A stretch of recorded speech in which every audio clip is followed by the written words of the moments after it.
자, 이번 9월 모평 먼저 독서 파트 같이 볼 텐데, 자, 들어가기 전에 물론 선생님이 이제 총평해서 종합적으로 조금 더 구체적으로 이야기를 해주겠지만 먼저 간략하게 이번 독서 특징 한번 볼게요.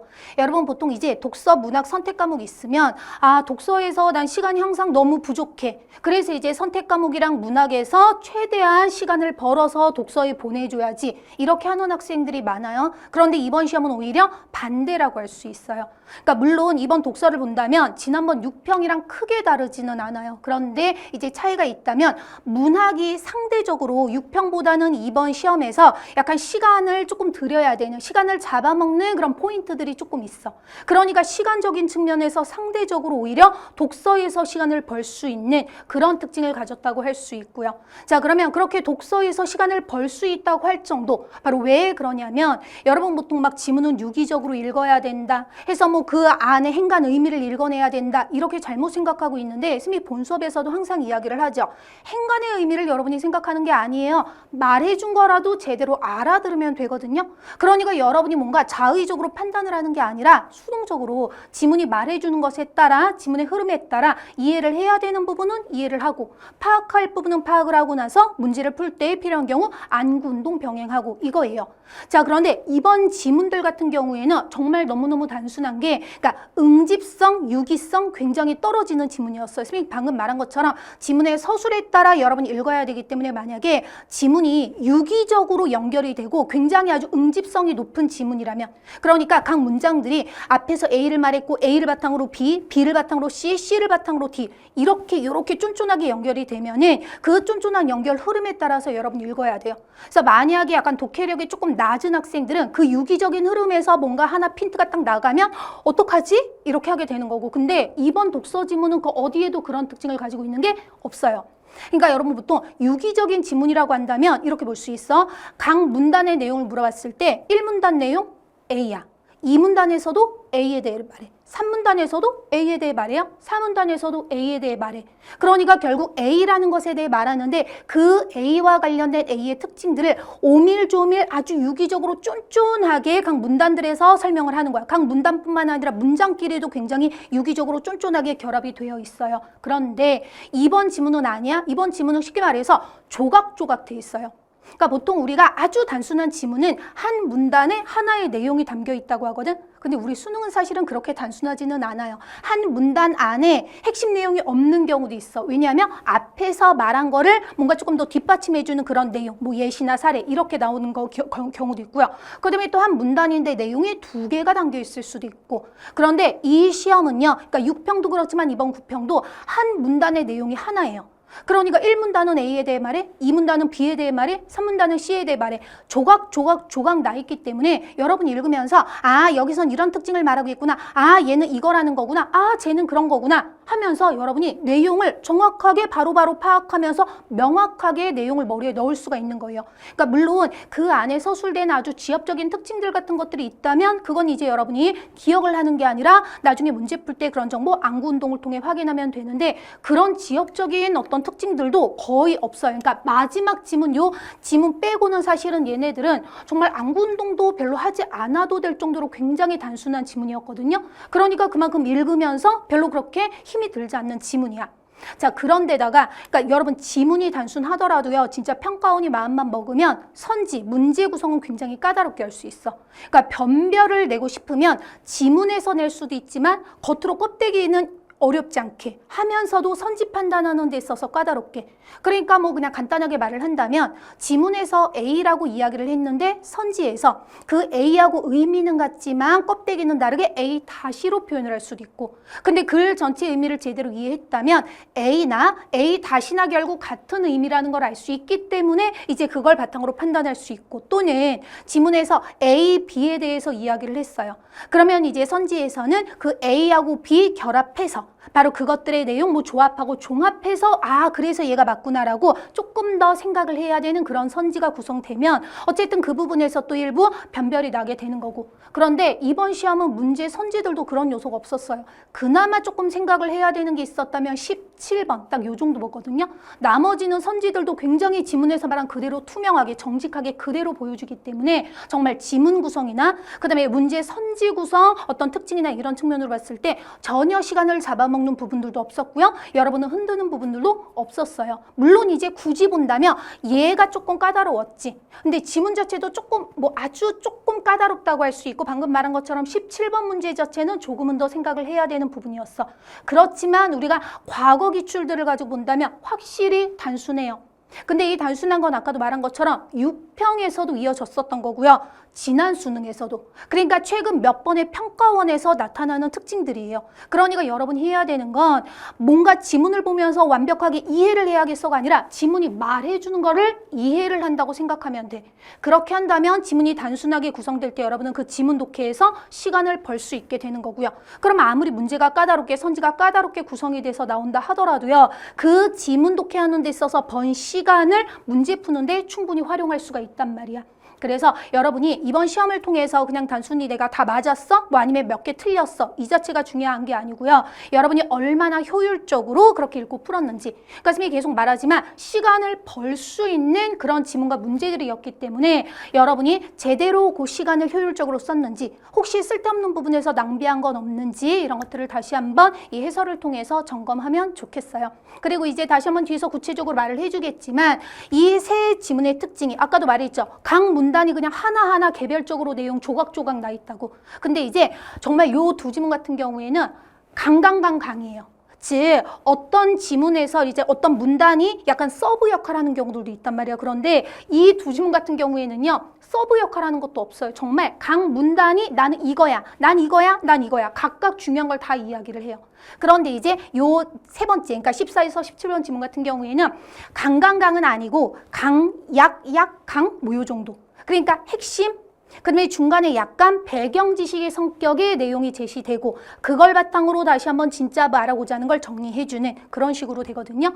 그러니까 정말로 여기서는 시간을 벌어야 되는 거고 그래서 독서에서 시간을 벌어서 문학에 주겠다. 이거는 아니에요. 선생님이 항상 강조하잖아. 문학에서 절대적으로 필요한 시간이 있고요. 독서에서 절대적으로 필요로 하는 그 시간이 있어요.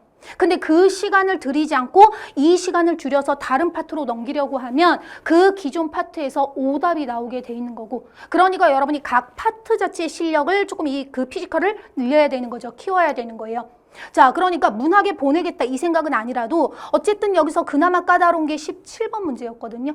그런데 여기에서 정말 시간이 들지 않기 때문에 아주 오랜 시간을 쓰지 않더라도 여러분이 17번 문제까지 완벽하게 해결할 수 있는 그러니까 길지 않은 시간, 정말 짧은 시간을 들여서 독서 모든 지문과 문제를 완벽하게 잡을 수 있는 그런 시험이었다는 거. 그래서 만약에 지금 이 얘기를 듣고 나는 그렇게 하지 못했는데 어떡하지? 걱정할 필요는 없어요. 어쨌든 지금 자기가 기본 실력이 이렇게 아주 탄탄하지 못하더라도 남은 시기 동안 충분히 잡을 수 있는 그 정도의 지금 시험들이라는 거예요. 그러니까 물론 수능에서 갑자기 확 어려워질 수도 있겠죠. 하지만 그렇지는 않을 것 같아요. 그러니까 아까도 말한 것처럼 지문 자체 어떤 특징이 달라지진 않을 것 같아. 근데 이제 변별을 내기 위해서 한두 문제 정도는 조금 더 까다롭게 조금은 더 생각을 해야 되는 것들이 나올 수는 있겠죠. 근데 그런 문제 때문에 점수가 완전히 흔들린다든지 그렇게 되진 않아요. 그러니까 남은 시간 동안 여러분이 정말 제대로 지문이 말해주는 걸 제대로 알아듣고 제대로 이해하고 파악하는 그 기본기만 탄탄하게 하더라도 수능까지 여러분 무리 없이 여러분 원하는 어떤 목표 달성하는데 독서가 여러분 발목을 붙잡지는 않을 거예요. 자, 그러면 이제 본격적으로 각 지문들 한번 볼게요. 우선 4에서 9, 10에서 13번 같은 경우에는 선생님이 계속 말하지만 지문이 정말 단순하기 때문에 지문이 어떤 식으로 되어 있는지 정도 정리하고 이제 문풀 중심으로 할 거고요. 그 다음 마지막 지문 같은 경우에는 처음부터 끝까지 지문 독해 같이 하고 그다음에 모든 문제 한번 풀어볼게요. 자, 그럼 먼저 4에서 9번 지문 볼게요. 자, 먼저 여러분 4에서 9번 지문 보면 가, 나로 돼 있죠. 자, 이런 경우 가 읽고 가에 대한 개별 문제 있으면 풀어주고 그 다음 나 읽고 나머지 풀고 이렇게 해주면 되지. 자, 가 지문 먼저 보면은 여러분 1문단에서는 영화에 대해서 이야기하는데 지금 반복적으로 뭐를 말하고 있어요? 대중의 취향이 반영돼 있다라는 거를 이야기를 해. 자, 근데 2문단에서는 바로 크라카우어라고 하는 사람의 견해가 나오는데 대중의 취향뿐 아니라 그러니까 1문단에서 대중의 취향이 반영돼 있다고 했는데 그것뿐만 아니라 바로 대중이 공유하는 이념도 반영돼 있다라고 하면서 그 뒤에 설명하는 거는 결국 뭐예요? 계속 이념 반영돼 있는 거를 말해. 그런데 그 이념이 대놓고 명시적으로 투명하게 반영돼 있는 게 아니라 숨어 있다는 거지. 그래서 그 안에 담긴 심층적 의미, 이런 이념들을 이제 파악을 해야 된다. 해석을 통해서 이걸 찾아낼 수 있다라는 내용 나오고요. 그러니까 선생님이 아까 처음에 말했던 것처럼요. 각 문단이 그냥 각각 하나의 내용들을 이야기를 해. 자, 그래서 지금 1문단은 우선 영화와 관련 있는 건데 대중의 취향이 반영돼 있다는 거. 근데 이 문단에서는 크라카우원과 이 아저씨의 견해가 나오는데 바로 요것뿐만 아니라 이제 이념이 반영돼 있다. 근데 이 이념은 바로 속에 숨어 있다 하면서 그래서 심층 이해가 필요해요 라고 이야기를 하고요. 자, 그 다음 3문단에서 근데 3문단. 그러니까 이 시험생이 지문과 문제 보면서 와 진짜 친절한 요소가 중간중간 숨어 있구나 라고 하는 걸 느낀 게 3문단 첫 번째 문장 없어도 되거든요. 그런데 굳이 3문단 첫 번째 문장 볼게요. 크라카우어가 모티브나 이미지에 대한 해석을 통해 사회를 심층적으로 이해하고자 한다면 하면서 다시 한번 반복적으로 이해 특징을 이야기를 해요. 그러면서 이제 프레드릭 제임스는 영화의 서사를 통해 영화에 반영된 사회를 총체적으로 이해하고자 한다라고 하면서 자, 그래서 3문단에서는 물론 앞에를 다시 한번 정리를 해줘서 친절하게 그래서 우린 다시 한번 바로 이런 거를 중요하게 생각하는 거구나라는 거를 다시 한번 복습할 수 있는 거고 근데 어쨌든 3문단의 핵심은 제임슨이죠. 자, 총체적 이해 이걸 중요하게 생각하고 그래서 뭐를 이야기해요? 이것과 관련해 바로 역사화라는 걸 이야기하는 거. 우리 사회는 조각조각 나 있어요. 자, 그래서 그 조각조각 나 있기 때문에 그게 다 끝나고 나서야 이제 그런 것들을 종합해서 총체적으로 알 수 있다라고 해.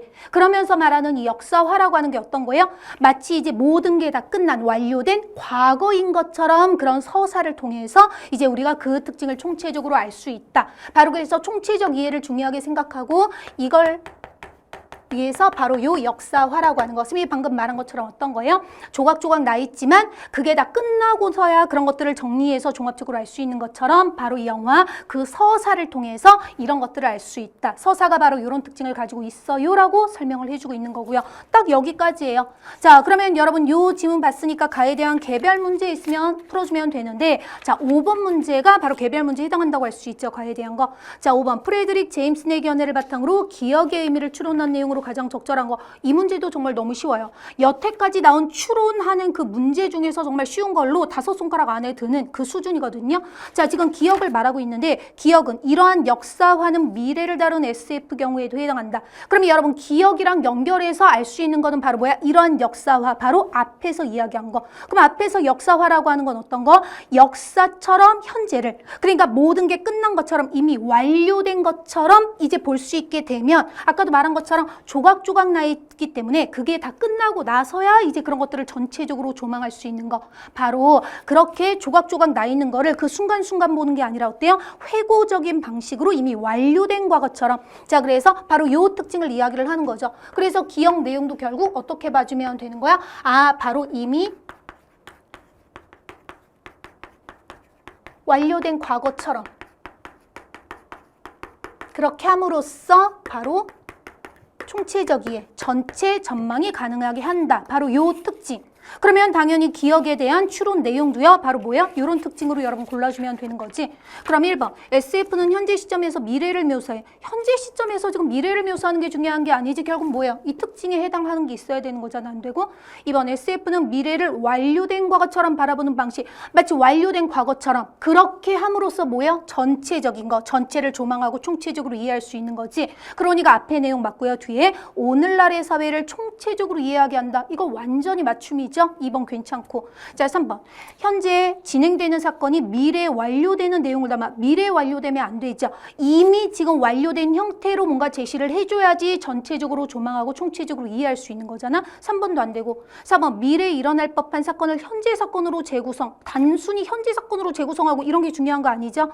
자, 그 다음 5번은 미래 시점에서 시작해 현재 시점을 향해 전개되는. 아니죠. 그러니까 정말 매력적인 오답이라고 할 만한 선지조차 없어요. 이미 답의 방 방향은 기억을 바탕으로 잡을 수 있었던 거고 이 방향에 완전히 똑 맞아 떨어지는 건 딱 2번 서치밖에 없는 거. 그래서 답 2번 이렇게 해주면 되는 거고.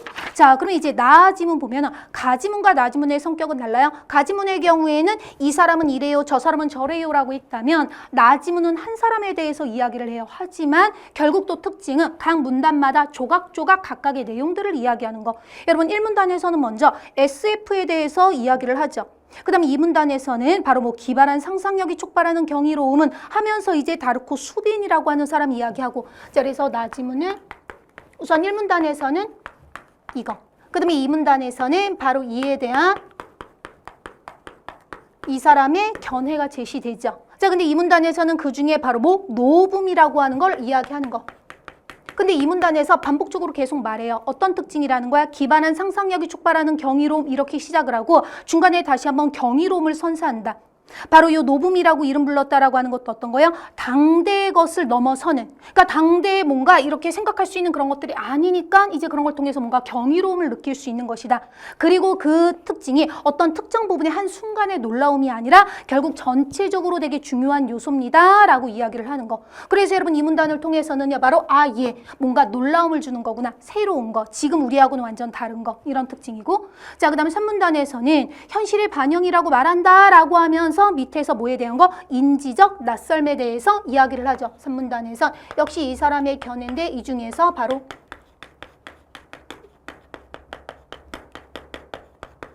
자, 뭐라는 거예요? 친숙한 대상이지만 친숙하지 않게 낯설게 보이도록. 그리고 그걸로만 그치진 않고 어떤 거예요? 그렇기 때문에 우리 현실을 조금 낯설게 이렇게 바라보게 됨으로써 현실에 대한 어떤 비판적인 인식 뭐 이런 것들도 가능하다라고 이야기를 하는 부분이고. 자, 그 다음 마지막 4문단에서는요. 뭐에 대해 말하는 거야? 바로 유토피아에 대해서 이야기하죠. 바로 유토피아 특징 말하면서 SF도 바로 그런 특징과 연결됩니다. 라고 하지. 자, 그래서 4문단에서도 역시 이 사람의 견해인데 바로 이런 유토피아와 SF 연결해서 이야기하는 거. 그러니까 여러분 쌤이 방금 말한 것처럼 가하고 나는요. 가는 이 사람 견해, 저 사람 견해 이렇게 각각 견해가 나온 거라면 나지문의 경우에는 수빈이라고 하는 사람의 견해예요. 하지만 그 안에서도 그냥 이 사람이 전체적으로 뭘 말했는지 그런 게 유기적으로 돼 있는 게 아니라 그냥 이 사람이 어떻게 말했는지 그리고 이런 거 어떻게 말했는지 각각의 내용이 나오고 있는 거. 자, 그럼 문제 풀어볼게요. 뭐 4번은 그냥 넘어가고 어렵지 않으니까. 자, 6번 봅시다. 다음의 입장에서 A를 평가한 내용으로 가장 적절한 거. 자, 수많은 SF 영화나 소설이 유토피아를 소재로 삼는 것은 현실에서 벗어나고 싶은 인간의 욕망이 본연의 것임을 말해준다. SF 작품들에 묘사된 유토피아는 대부분 봉쇄된 요소 같은 공간으로 묘사된다. 공간적으로 분리되고 차단됨으로써 SF 속 유토피아는 안전하고 평화로운 듯 보인다. 하지만 앞에 끊고요. 그럼 여러분 사실은 하지만 앞에까지 내용은 뭐하고 똑같아요? 마지막 문단에서 말한 요 A하고 완전 거의 똑같죠. 그런데 이제 뒤에 보면 하지만 궁극적으로 유토피아는 외부의 위협이나 내부의 갈등에 의해 붕괴되고 만다. 이런 결말은 유토피아가 근본적으로 실현 불가능하다는 점과 더불어 현실의 문제에 대한 해답이 현실 너머에는 존재하지 않는다는 점을 말해준다. 자, 그럼 바로 뭐예요? 얘하고 관련해 물어보고 있는데 보기에서 말하는 거는 바로 뭐예요? 여기 지문에서 말했던 요거. 그런데 플러스 어떤 측면? 이런 측면을 지금 이야기를 하고 있다는 거. 그러니까 이 문제도 굉장히 쉬운 거예요. 왜냐하면 보기를 읽으면서 바로바로 지문에서는 이렇게 말했는데 얘는 아니네? 이렇게 바로 연결되는 것도 있지만 그렇지 않은 것도 있어요. 그러니까 지문에서 말한 것과 지문에 무엇과 연결하려고 지금 이런 내용이 서술되고 있지? 라고 하는 경우도 있어. 그래서 본 수업에서 항상 이야기하잖아. 보기를 읽으면서 지문의 내용과 아예 방향이 딱 잡히면 좋은 거지만 그렇게 방향 잡지 못했다고 해서 당황할 필요 없다고 했죠. 왜? 결국 선지에서 물어볼 거거든. 야, 보기에 이거하고 지문 이거 맞아 틀려? 그럼 그때 여러분이 둘이 연결되는지 아닌지 그렇게 판단하면 되니까. 그런데 이 문제는 너무나 아주 쉽게 이렇게 명확하게 방향이 딱 보이도록 내용이 구성이 되어 있는 거. 자, 그럼 볼게요. 1번. 수비는 현실의 부정적 양상에 대한 인식이 부재한 상황에서 SF에서 그리는 이성적 가치에 대한. 자, 근데 여러분 현실의 부정적 양상에 대한 인식이 부재한 거 아니죠. 그러니까 차라리 뭐라고 한다면 이 유토피아의 어떤 요런 측면을 생각하지 못했다라고 한다면 맞겠지만 현실에 대한 인식 자체는 3문단 여러분 A로 묶인 거 보면은 마지막에 뭐라고 해요? 오늘날 인류가 심각한 위기에 처한 상황에서 바로 이런 유토피아 이걸 생각하는 거잖아요. 그러니까 1번 선지, 현실의 부정적 양상에 대한 인식이 부재한 상황, 적절하지 않은 거 방금 우리 본 것처럼 어때요? 현실의 부정적인 측면과 관련해 바로 유토피아에 대해서 이야기를 했거든. 자, 그럼 2번, SF에서 이상적인 세계를 상정할 수 있다는 수빈의 생각, 이게 A의 핵심이었죠. 유토피아의 근원적인 모순에 대한 인식에 기반한 거. 자, 유토피아의 근원적인 모순? 아니에요. 지문에서는 유토피아의 어떤 한계나 모순이나 이런 것들 전혀 서술되지 않았지. 오히려 이런 게 서술된 거는 복이지요. 그러니까 적절하지 않고. 3번, SF가 유토피아에 대한 동경을 계승한다는 수빈의 생각은 맞죠? 유토피아에 대한 인간의 갈망이 항구적인 것임을 강구한 것이다. 자, 그런데 오히려 우리 지문에 보면은 A 부분에서 뭐라고 했어요? 이 유토피아에 대한 거는 요즘에만 나온 게 아니라 예전부터 있었어요 라고 이야기해요. 그렇다는 걸 통해서 오히려 유토피아에 대한 인간의 갈망이 항구적이라는 걸 오히려 생각했다고 할 수 있는 거. 그러니까 항구적이라는 말 자체가 드러나진 않지만 의미로 본다면 지금 당장 생긴 게 아니라 예전부터 계속 이렇게 있어 왔어요 라고 있기 때문에 예전부터 이런 갈망을 가지고 있었구나 라고 생각을 할 수 있거든. 그러니까 적어도 항구적임을 간과했다는 건 절대 될 수 없는 거. 자, 그러면 4번. 수빈이 말하는 유토피아는 현실에서 실현될 수 없지만, 맞죠? 문제가 지금 뭐예요? 다음의 입장에서 A를 평가, 보기의 입장에서 A를 평가. 그럼 보기는 어쨌든 이렇게 이야기를 했기 때문에 맞고. 자, 현실을 벗어나려는 욕망은 SF의 허구적 이야기를 통해 해소된다. 아니죠. 보기에서 안 돼 라고 했잖아요. 그러니까 4번 적절하지 않고. 5번, 유토피아의 한계를 고려할 때 SF를 통해 현실 너머에서 대안을 모색하고자 하는 수빈의 생각은, 자, 우선 유토피아의 한계를 고려할 때 보기에서는 바로 이 한계를 분명 이야기를 하고 있죠. 자, 그럼 이거를 고려할 때 SF를 통해 현실 너머에서 대안을 모색하고자 하는 수빈의 생각, 바로 3문단에 A에 제시된 수빈의 생각 맞죠? 자, 이건 수정될 필요가 있다. 맞지? 바로 우리가 방향을 이게 다른 거네. 지금 A 3문단 부분이랑 이렇게 잡은 거 가지고 바로 뭐예요? 그러네. 바로 얘는 이런 측면을 말하는데 얘는 그런 것들을 고려하지 않았어. 그러니까 5번은 완전 맞아라고 바로 알 수 있는 거. 아시겠죠? 자, 그러면 7번. 노붐, 인지적 낯설에 대한 설명으로 적절하지 않은 걸 1번. 노붐은 현실 세계와 작품 속 세계관의 차이를 드러내는 요소이다. 여러분, 노붐에 대해서 이야기한 거 아까 말한 것처럼 반복적으로 뭐예요? 뭔가 경이로움, 막 놀라움. 근데 그 경이로움과 놀라움이라고 하는 게 뭐예요? 우리 현실과는 분명히 다른 측면 때문에 거기서 이제 나타나는 것들. 자, 그러니까 현실 세계와 작품 속 세계관의 차이를 드러내는 요소 괜찮죠? 아니면 이제 선생님 저는 겨우 이거를 말했구나라는 것 정도만 파악했어요라고 한다면 뭐 해주면 돼요? 안구운동으로 확인해주면 되는 거지. 자, 그럼 노붐에 대해서 이야기한 이 문단 보면 바로 확인할 수 있고요. 자, 이번 노붐은 당대의 지식이나 기술로는 현실적으로 구현하기 어려운 새로운 대상이다. 여러분 1번 선지나 2번 선지나 결국 지문에서 얘는 뭔가 우리 현실과는 다르기 때문에 거기서 느끼는 경이로움, 놀라움 이 측면으로 사실은 바로 맞아 할 수 있는 부분이고, 근데 1번 선지와 마찬가지로 만약에 여기에서 이 노붐에 대한 걸 어느 정도 좀 이런 특징이구나라고 공통적인 특징을 만약에 머리에 넣지 못했다면 역시 안구운동으로 확인해주면 되는 거고. 자, 3번 노붐은 작품 전반에 영향을 미치는 요소이자 작품의 세계관을 드러내는 장치. 지문에서요 노붐 이야기하고 이건 어떤 순간적인 어떤 부분적인 놀라움 이런 게 아니야. 결국 이 작품에서 되게 중요한 요소야 라고 이야기했어요. 자, 그래서 3번도 맞고. 4번 인지적 낯설은 친숙함을 주던 일상적 대상이나 세계에 대해 낯설음을 느끼게 되는 거. 친숙한 거지만 그걸 낯설게 맞는 내용이죠. 5번 인지적 낯설은 작품에 표현된 세계에서 촉발되는 감각적 충격이 이성적 성찰에 수반되는 체험이다. 자, 이 부분은 여러분이 얘는 뭔가 익숙한 대상이지만 친숙한 대상이지만 그걸 낯설게 이거를 이해했다 하더라도 5번 선지는 약간 판단이 어려울 수 있어요. 그럼 여러분이 이제 안구운동으로 확인 한번 해주면 되는 거지. 그럼 여러분 여기 이제 3문단에서 보면은 인지적 낯섦 마지막 문장에 인지적 낯섦은 감각적 충격을 통해 이성적 성찰에 도달하는 뭐 이런 체험이라고 할 수 있다. 그러니까 사실은 요 부분도 읽으면서 아까 뭐였어요? 그냥 낯선 거야 라고만 하지 않고 그런 걸 통해서 현실을 조금 거리를 두고 현실에 대한 어떤 비판적인 그런 생각을 할 수 있어. 비판적으로 바라볼 수 있어. 라고 하는 어떤 생각, 사고의 측면을 이야기를 했기 때문에 안구운동을 하지 않고도요.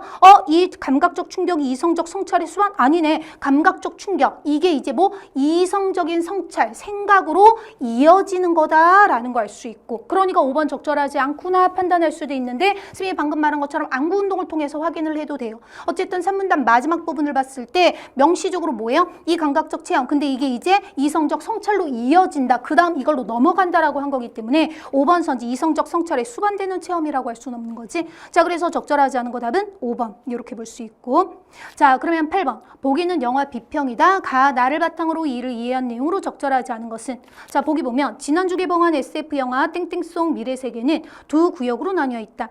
첫 화면에 등장하는 허공의 도시는 첨단 과학기술이 집약된 거대한 우주선 같은 공간이고 지상은 무너진 콘크리트 건물의 잔해로 뒤덮인 공간이다. 자, 지금 이 영화의 특징을 이야기를 하고 있죠. 화면 가득 등장하는 은빛으로 빛나는 허공의 도시는 가히 압도적이다. 몇몇 장면에 물리적 법칙에 어긋나 보이지만 주요 사건의 인과관계가 설득력 있어서 영화 전개를 따라가는데 전혀 문제가 없다. 두 구역 사이의 갈등을 중심으로 한 서사는 우리 사회를 조망하게 한다. 다만 앞에 끊고요. 두 구역 간의 갑작스러운 화해로 맺는 결말은 요즘 유행하는 SF 영화의 경향에서 크게 벗어나지 못했다. 자, 근데 보세요. 이 문제뿐만 아니라 보통 보기에 제시되는 특징을 보면 근데 이것도 여러분이 공식처럼 무조건 이럴 거야 라고 생각하면 안 돼요. 그런데 보통 이제 일반적으로 보기에 나오는 건 둘 중에 하나예요. 어떤 견해, 누군가의 뭐 견해나 이론이 제시되는지 아니면 구체적인 상황, 사례 같은 것들, 뭐 사건이 제시되든지. 자, 그러면 이 경우에는 방향 잡기가 조금 더 수월하긴 해요. 그러니까 지문에서 A라는 사람이 뭐라고 주장을 했어. 그런데 여기서는 그것과 같은 입장을 드러낸다든지 아니면 반대되는 상반된 입장을 드러낸다든지 하면은 이제 뭐야? 이 부분을 읽으면서 지문에서 그 사람은 이렇게 말했는데 얘는 다르게 말하네 하면서 어느 정도 보기와 지문의 관계를 좀 방향을 잡고 그렇게 방향을 잡았으면 아까 우리 문제 풀었던 얘처럼요. 어때요? 바로 방향을 잡아서 그거에 따라서 이제 선지 판단하는 것도 훨씬 수월하게 할 수 있고 그런데 아까도 말한 것처럼 무조건 얘가 있다고 해서 그렇게 방향을 다 잡을 수 있는 건 아니에요. 그러니까 특히 만약에 예를 들어서 지문에서 세 사람의 견해가 나왔어요. 근데 보기에서는 이제 어떤 또 다른 사람의 견해가 나와. 그러면 여러분이 읽으면서 이 사람의 견해가 셋 중에 뭐에 해당하는지 바로 대응되지 않을 수도 있어.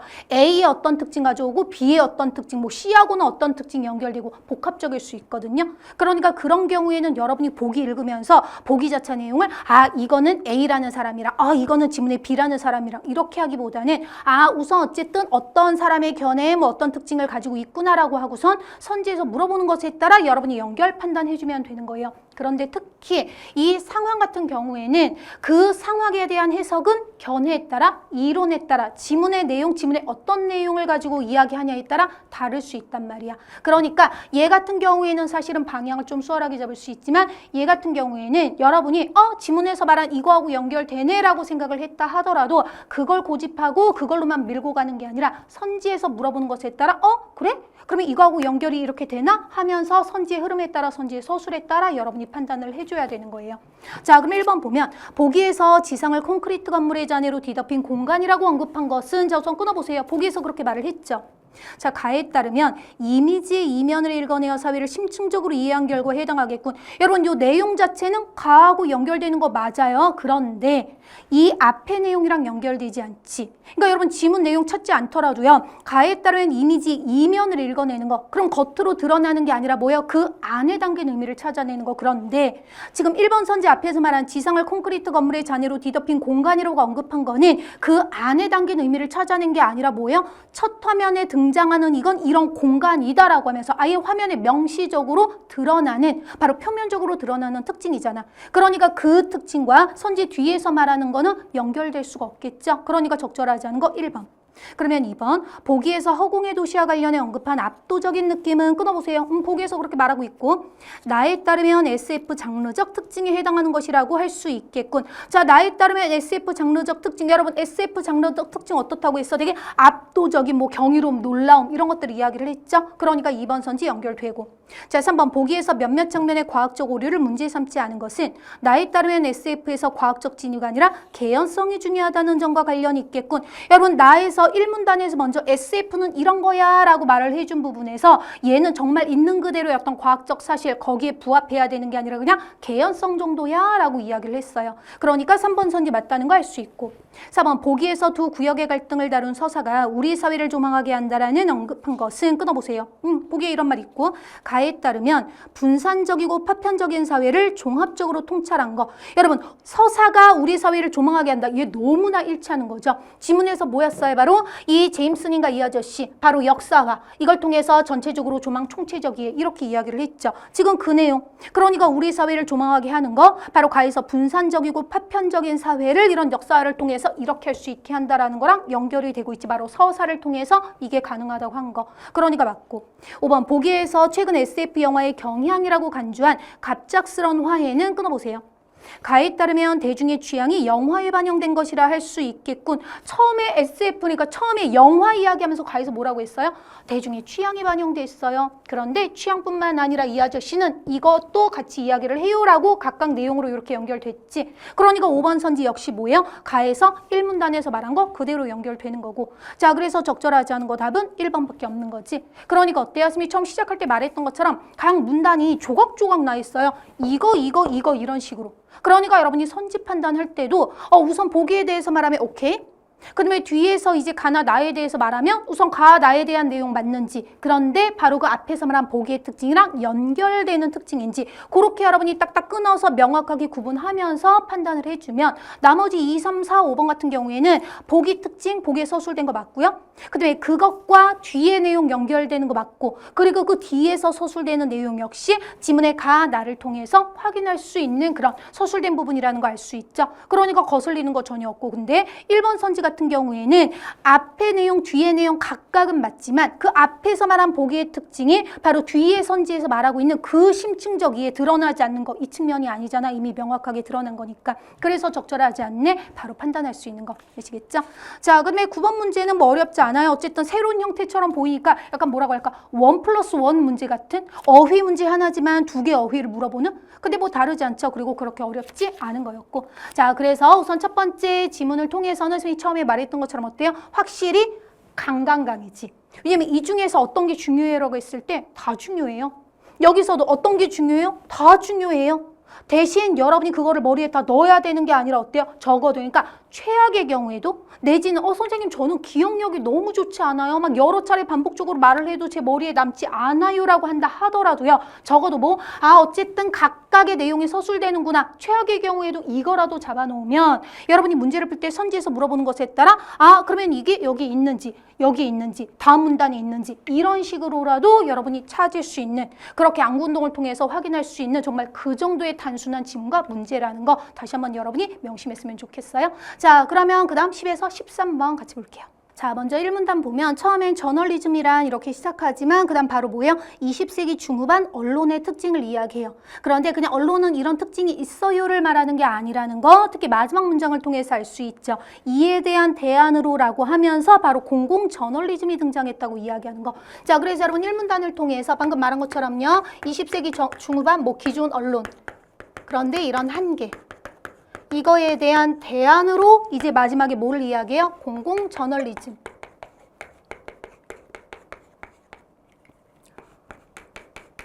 자, 그래서 기존의 한계, 이걸 해결하는 측면으로 지금 얘가 제시됐으니까 이 지문의 핵심은 얘구나라는 거를 바로 알 수 있는 거고. 자, 근데 이 문단에서 이제 공공 저널리즘 자체를 본격적으로 이야기하기 전에 먼저 뭐야? 논의의 배경은 하면서 상반된 입장을 가진 리프만과 듀이의 견해하면서 이제 이 문단에서는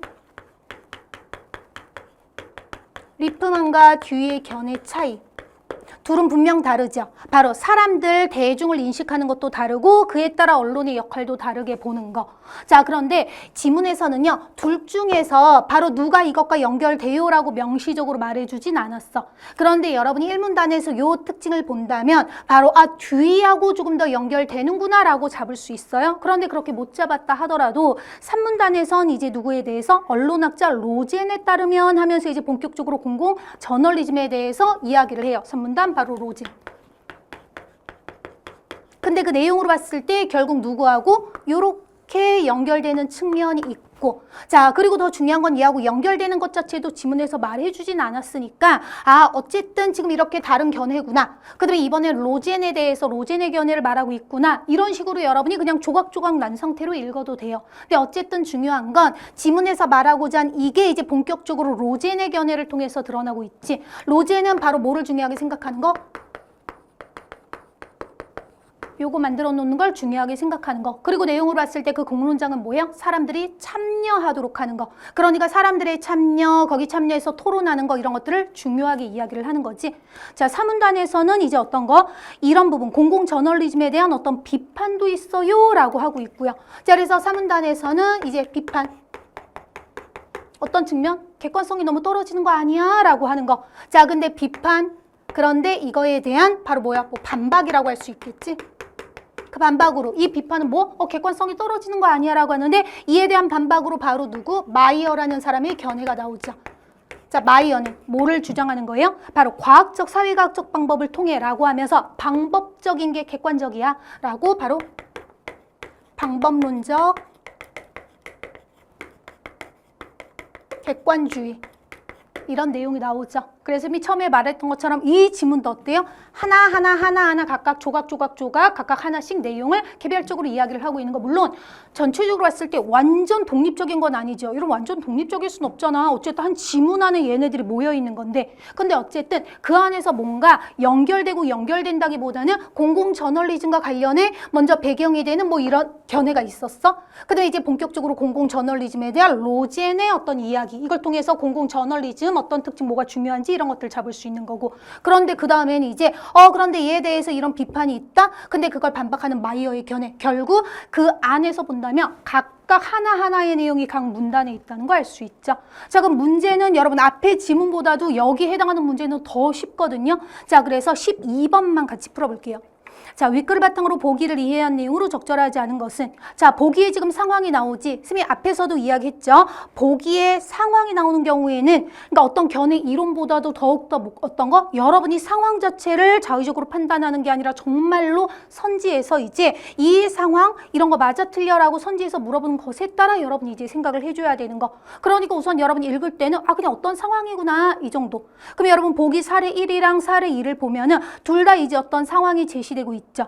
그런데 비슷한 상황이지만 결과적으로 본다면 사례 1은 효과가 있어요. 사람들이 참여하고 이렇게 한 거고. 근데 사례 2는 효과가 없어요. 라고 이야기를 하는 측면이죠.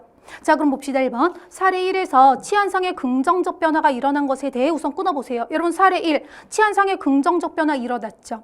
자, 듀이와 로젠은 모두 공공문제에 능동적으로 참여한 공중이 변화에 기여했다고 평가하겠군. 여러분 듀이와 로젠 둘 다 뭐야? 바로 로젠 특히 참여해야 돼요. 이런 게 중요해요 라고 이야기를 한 거고, 그 다음에 듀이 역시 마찬가지죠. 그러니까 선생님이 아까 말했잖아.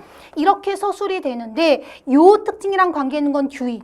그러면서 이제 로젠에 대한 내용이 나오는데 로젠이 이야기하는 측면도 결국 앞에서 말한 듀이하고 연결. 그러니까 읽으면서 둘이 되게 비슷하네 라고 잡을 수도 있지만, 만약에 그냥 못 잡고 그냥 이렇게 나왔어. 그 다음에 이젠 본격적으로 로젠의 견해가 이제 이와 관련해 제시되고 있구나. 이렇게만 조각조각 잡았다 하더라도요. 선지에서 이제 이렇게 물어보니까 로젠은 우선 어때요? 능동적으로 참여하는 거 중요하게 생각하는 거 맞지? 그 다음에 듀이도 이렇게 뭔가 그러니까 이 사람들의 능력을 사람들은 충분히 할 수 있어 라고 얘하고 달리 그렇게 생각을 했지. 그래서 그 사람들의 참여가 중요하다고 했거든. 그러니까 읽으면서 이 둘을 연결하지 않았더라도 선지에서 이제 이 둘 이런 특징 맞아 틀려? 각각의 특징으로 여러 번 판단해주면 되는 거였고.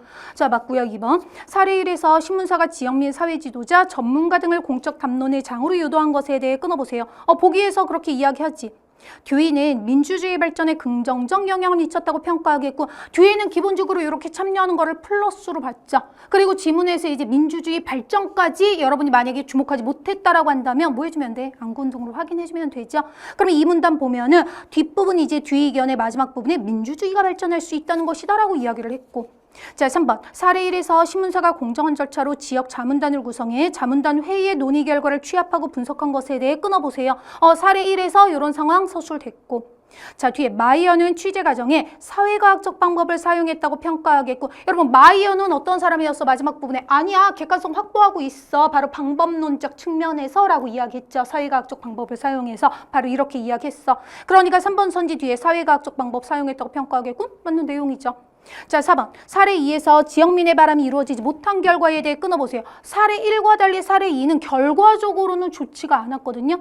자, 그런데 그것에 대해 로젠과 마이어는 모두 공공저널리즘이 추구하는 목적이 실현되지 못했다고 평가하겠고, 여러분이 그냥 사례 2, 맞아, 이거 실패했어, 안 좋은 결과로 끝났어, 그러니까 실패했다고 평가하겠네, 이렇게 생각하면 안 되죠. 이 사람들의 견해를 가지고. 근데 여러분 읽을 때 로젠이 이거를 되게 강조하면서 결과가 중요한 게 아니에요, 이거를 만들고 이걸 형성해서 사람들이 참여하도록 하는 거, 이 자체가 의미가 있어요라고 이야기를 했단 말이야. 그러니까 그런 부분들, 그만큼 이게 되게 중요합니다라는 걸 강조했다는 걸 파악을 했다면 안군동 없이도 어때요? 공공저널리즘이 추구하는 목적 자체가 뭔가 결과가 좋아야 돼, 이건 아니었는데 어쨌든 공론장을 이렇게 형성해서 뭔가 다 같이 참여해서 이야기하게 했는데 그러면 로젠의 입장에서는 나쁘다고 보진 않을 거야 라고 생각할 수 있고, 그러니까 적절하지 않은 거네, 답은 4번이네, 이렇게 볼 수 있고요. 근데 만약에 이제 읽으면서 그러니까 이 부분도요, 정말 최악의 경우 머리 하나도 안 들어왔다 하더라도 어쨌든 요 문단은 뭐에 대한 거, 요 문단은 뭐에 대한 거, 이렇게 한다면 우선 로젠에 대한 거 3문단에서 여러분이 확인해 주면 되죠. 그럼 3문단에서 로젠은 바로 이 원활히 토의될 수 있도록 하는 목적 자체가 그냥 참여였거든. 그러니까 참여는 하게 했으니까 목적 실패했다, 아니네, 이렇게 확인할 수도 있는 거고. 자, 그러면 5번. 사례 2에서 신문사가 지역민과 인터뷰하고 수차례 회의하며 논의한 것에 대해 끊어보세요. 이렇게 했고, 리프만은 공중에 대한 자신의 관점에 비추어 신문사의 취재 방식이 적절하지 않다고 평가하겠군. 여러분, 리프만은 뭐예요? 대중은 똑똑하지 않아요. 그러니까 언론의 역할, 전문가 역할이 되게 중요합니다 라고 하는 부분이었죠. 그러면 공중에 대한 자신의 관점, 바로 뭐예요? 공중에 대해서 쟤네는 중요한 애들이 아니에요, 좀 무식해요, 그러니까 알아서 전문가들이 해야 돼요 라고 한 거죠.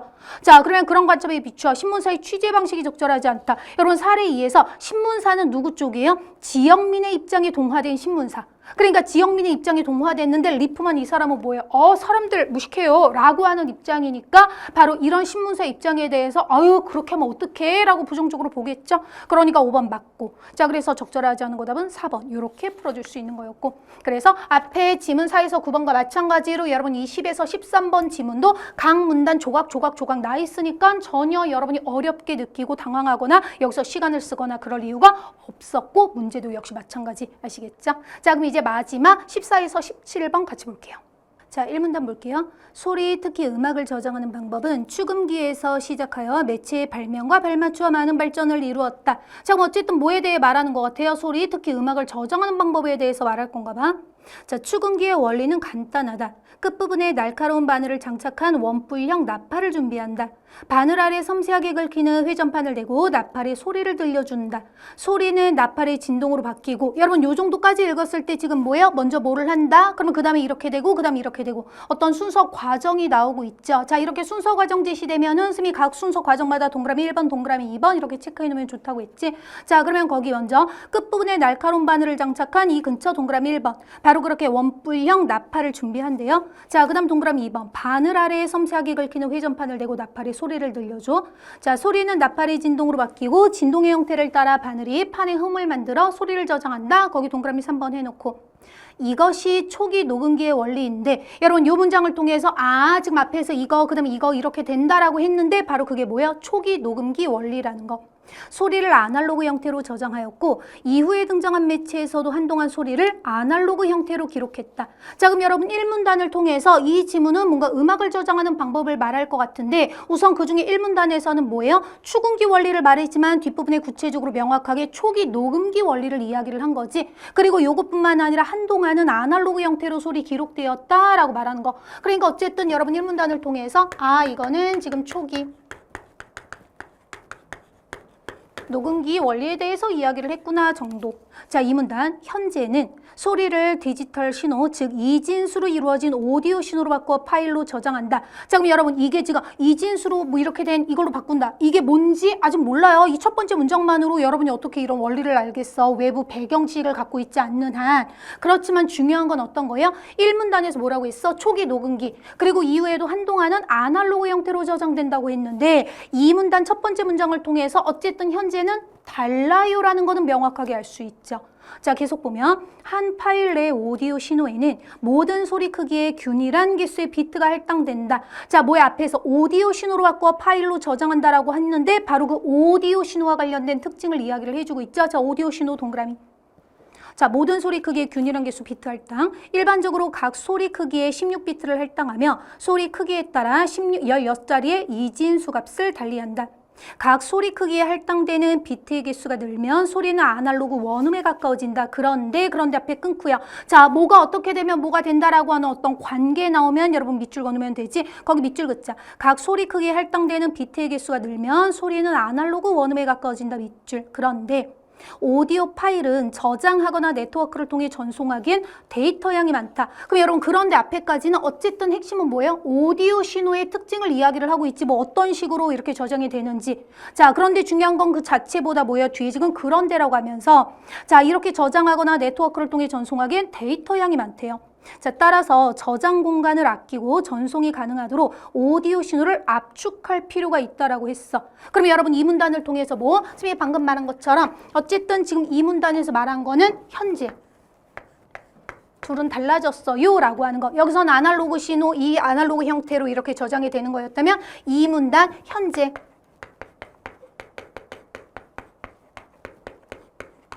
요렇게 하면서 이와 관련된 특징을 말하고 있죠. 그런데 여러분한테 이 비트라고 하는 게 뭔지, 어떤 식으로 할당된다는 건지, 만약에 그런 원리 같은 것들을 설명을 해줬으면 그런 걸 통해서 아, 그래서 이런 식으로 저장되는 거구나라는 걸 알 수 있는데 그런 기본 개념 설명들이 없잖아요. 그냥 얘는 이렇게 돼, 이런 특징이야 라고만 이야기를 하고 있으니까 여러분도 아, 어쨌든 오디오 신호와 관련된 이에 대한 특징이 서술됐구나 이 정도로만 파악을 해도 괜찮은 거예요. 하지만 중요한 건 이것만 말하지 않고 그런데라고 하면서 바로 데이터 양이 많아서 저장이나 전송에는 한계가 있다는 거. 그래서 언급된 게 바로 뭐예요? 그래서 압축할 필요가 있다. 그러니까 어때? 이것의 뭐 일종의 한계라고 할 수 있죠. 저장이나 전송. 그래서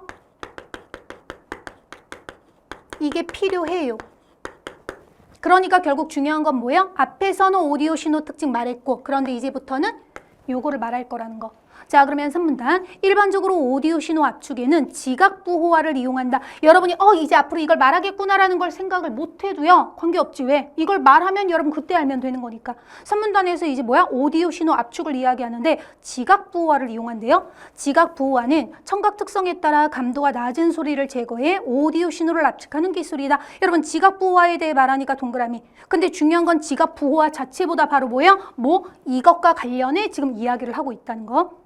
자, 지각부호화에서 이용하는 청각 특성에는 최소 가청 강도와 차폐가 있다. 여러분 이 두 가지 있다고 제시하고 있으니까 둘 괄호로 묶어두고요. 근데 봐, 지각부호화에서 이용하는 청각 특성. 그러니까 우선 뭐야? 지각부호화 자체라기보다는요. 우선 여기에서 이용하는 요 특성 자체로 요 두 가지를 지금 제시한 거.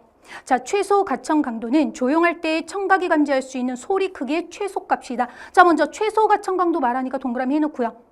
자, 조용할 때 감지할 수 있는 그 크기의 최소값이래. 최소 가청 강도보다 큰 소리는 들을 수 있지만 작은 소리는 들을 수 없다. 여러분 한쪽에만 밑줄 그어놓으면 되겠죠. 최소 가청 강도보다 큰 소리는 들을 수 있지만 거기 밑줄. 자, 최소 가청 강도는 주파수별로 그 크기가 정해져 있다. 예를 들어 1000Hz부터 10,000 사이에서는 아주 작은 소리도 들을 수 있지만 100 이하 저음에서는 훨씬 큰 소리여야 들을 수 있다. 근데 여러분이 이것까지 막 기억을 해야 될 필요는 없죠. 그러니까 만약에 이것도 마찬가지야. 왜냐하면 하면서 뭔가 주파수와 관련된 원리, 이유 이런 것들을 설명을 해주면 그런 이유, 구체적 원리 설명해 주는 걸 바탕으로 그래서 바로 얘는 이런 특징이구나라는 거를 이해하고 납득해서 머리에 어느 정도 기억을 할 수 있는 거예요. 그런데 얘는 아니잖아. 그냥 이런 특징이 있어라고 툭 던져줬기 때문에 여러분도 아, 얘하고 관련된 특징이구나. 이 정도로만 여러분이 파악을 해도 되는 거예요. 자, 그럼 봐. 지금 3문단에서는요. 이것과 관련해 이제 지각 부호화 하면서 이제 얘가 이용하는 그 청각 정보, 청각 특성 두 가지를 이야기했고 자, 두 가지 중에서 먼저 3문단에서는요. 바로 뭐를 이야기해? 최소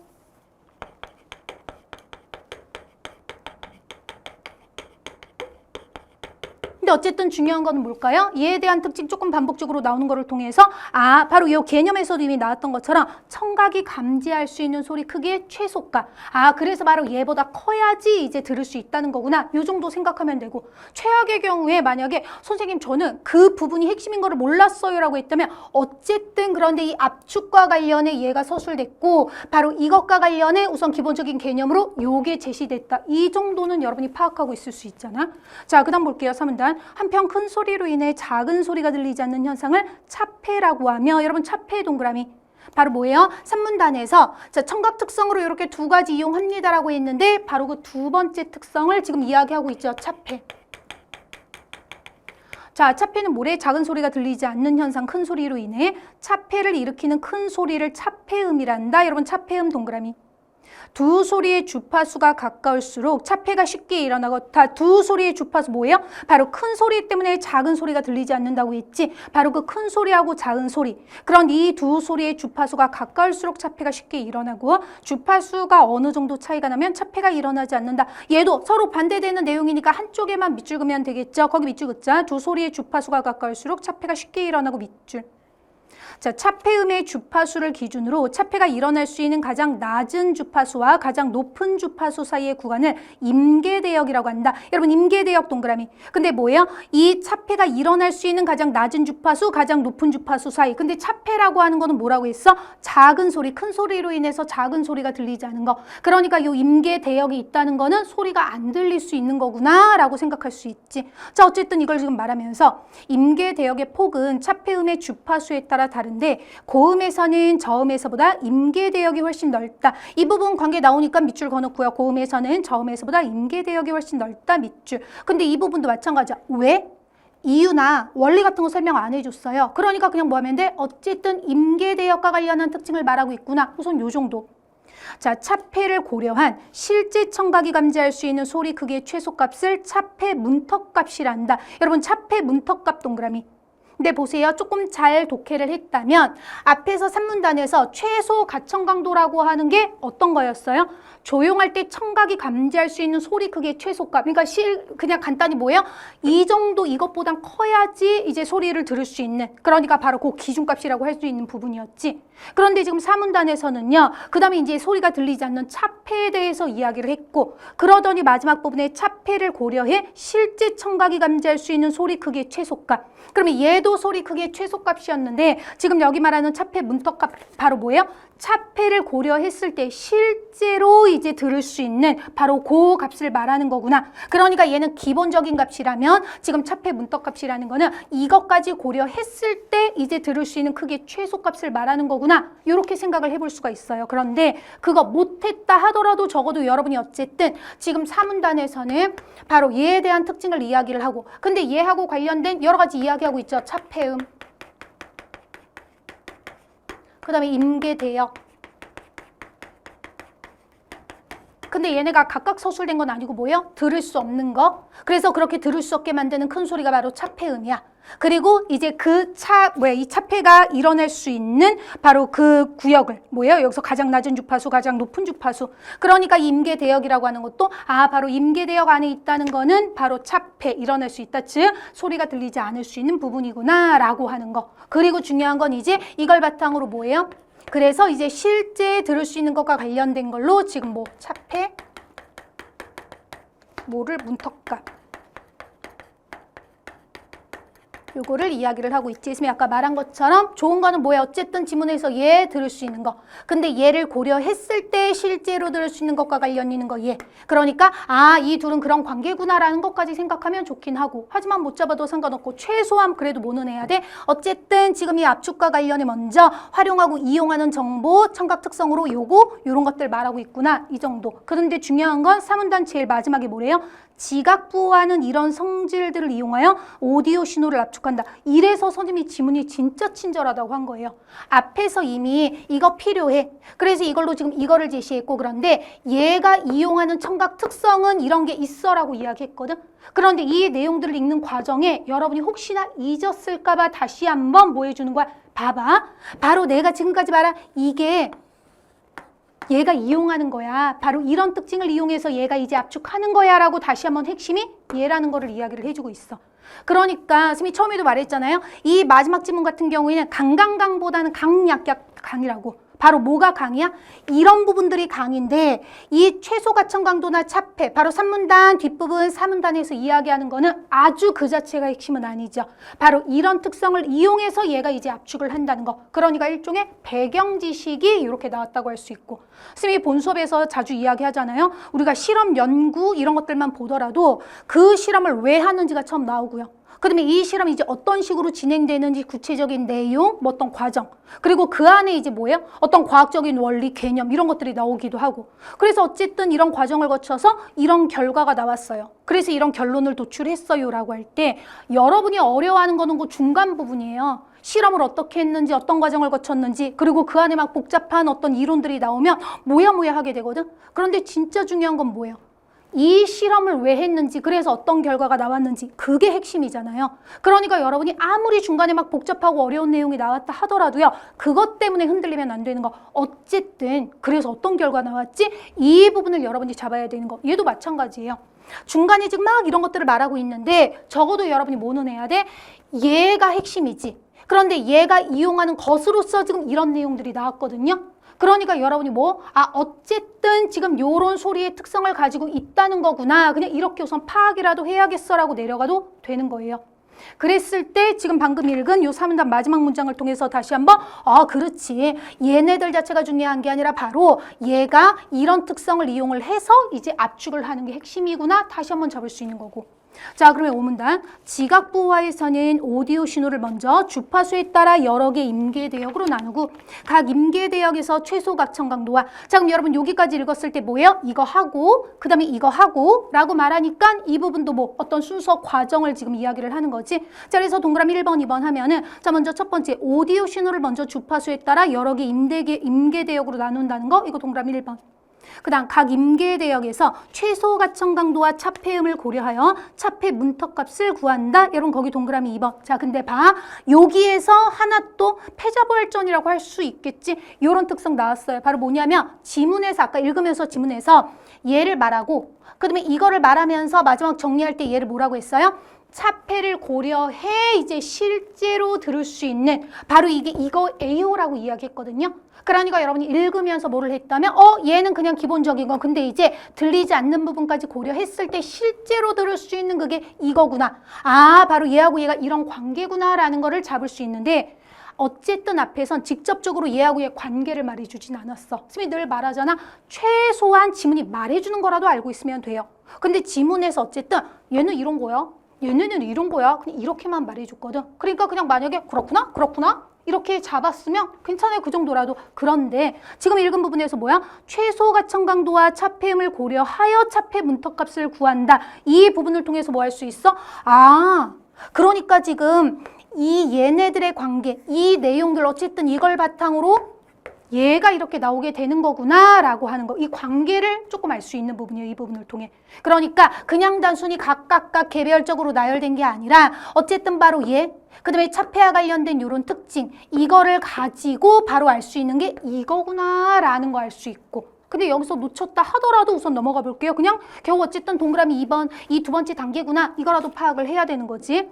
자, 그 다음 소리 크기와 차폐 문턱값의 차이가 큰 소리일수록 해당 소리 크기에 비트를 많이 할당하여 소리의 손실을 낮춘다. 여러분 거기 동그라미 3번 해놓고.